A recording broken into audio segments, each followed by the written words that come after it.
días, niños de sexto de básica. Bienvenidos a la clase de su profesor Marco, esperando y confiando en Dios que todos estén bien, sanitos, tranquilitos, sin ninguna novedad.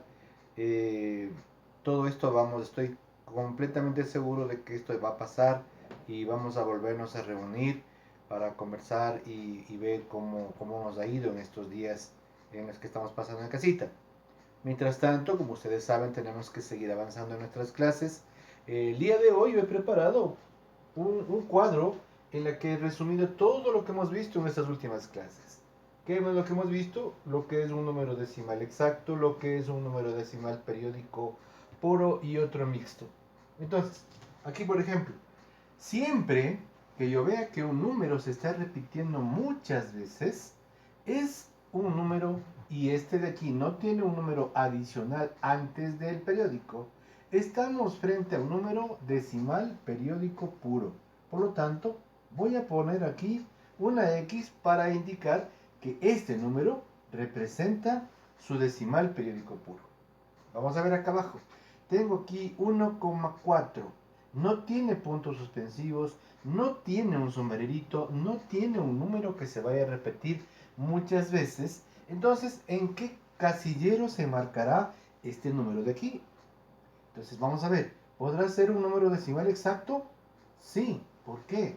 Porque nosotros tenemos que existe solamente un número decimal y no tiene más.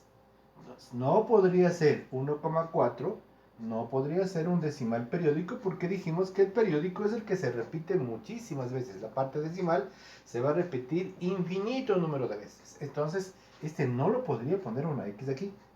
No podría ser periódico mixto porque definitivamente no es periódico. Por lo tanto, estas dos casilleros de acá quedan en blanco y solamente enmarco el número decimal exacto. Veamos el número 3 del ejemplo. 3,1 y de ahí viene un 5 y tiene un sombrerito. Vamos a analizar. ¿Podrá ser un número decimal exacto? No. ¿Por qué? Porque este sombrerito pone el límite, pone la indicación de que este 5 se va a repetir al infinito. Por lo tanto, no podría ser exacto. ¿Qué más? ¿Podría ser un número periódico puro? Vamos a ver. Si es que no hubiera habido el 1, sí estaba enmarcado en el periódico puro. Pero como tiene un número 1 antes del periódico, entonces este número queda enmarcado dentro del decimal periódico mixto. ¿Por qué es mixto? Porque tiene una parte entera, o perdón, tiene una parte no periódica y una parte periódica. Por eso es mixto. Entonces, ahí vamos a poner una cruz o una X. Y finalmente tengo el ejemplo 0,156.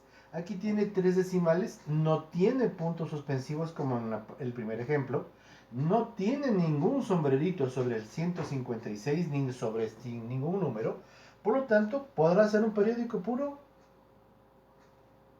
No, porque no tiene números repetidos. Podrá ser mixto, peor aún, porque no tiene periódicos mixtos. Por lo tanto, este número 156 queda enmarcado dentro del casillero de un decimal exacto. Entonces, en la primera parte de este ejercicio de ejercicios misceláneos, estamos nosotros identificando cuáles son números decimales exactos, cuáles son puros y cuáles son periódicos mixtos. Ahora, en la parte de abajo, la segunda parte de esta clase de ejercicios misceláneos, nosotros, o más bien dicho, yo lo he puesto aquí indistintamente estos números. Entonces, ¿qué he puesto aquí?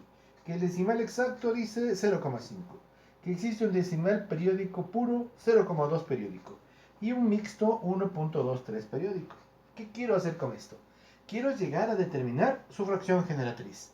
Entonces, si el primer ejemplo dice 0,2 periódico, ¿cómo hacíamos la fracción mixta? Decíamos, pongo el número 2, que es el sombrerito, divido para el 9, y si es que puedo simplificar, lo hago. Si no, esta sería la fracción generatriz. Por lo tanto, aquí me quedaría 2 sobre 9. ¿Por qué? Porque es un número periódico. Vamos a ver el siguiente ejemplo. Aquí me dice 0,5. ¿Cómo paso a fracción generatriz? Este de aquí pertenece a un número decimal exacto. ¿Qué dijimos de los decimales exactos? que escribo la parte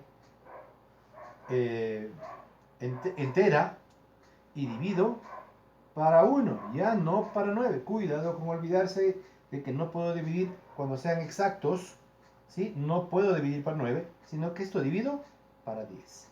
Me quedaría 5 décimos, que si simplifico, no se olvide de simplificar, esto le queda un medio, porque la quinta es 1 y la quinta de 10 es 2. Por lo tanto, 0,5 se convirtió en una fracción generatriz, un medio.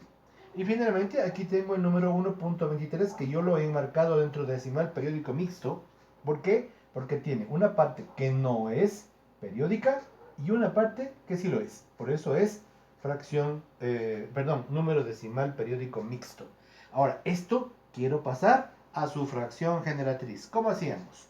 Dijimos, pongo el número no periódico junto con el periódico, resto menos el no periódico, y esto me toca dividirlo para un solo 9 porque tengo un solo 3 periódico. Y un 2 lo represento con un 0. 123 menos 12 me da 111, ¿sí?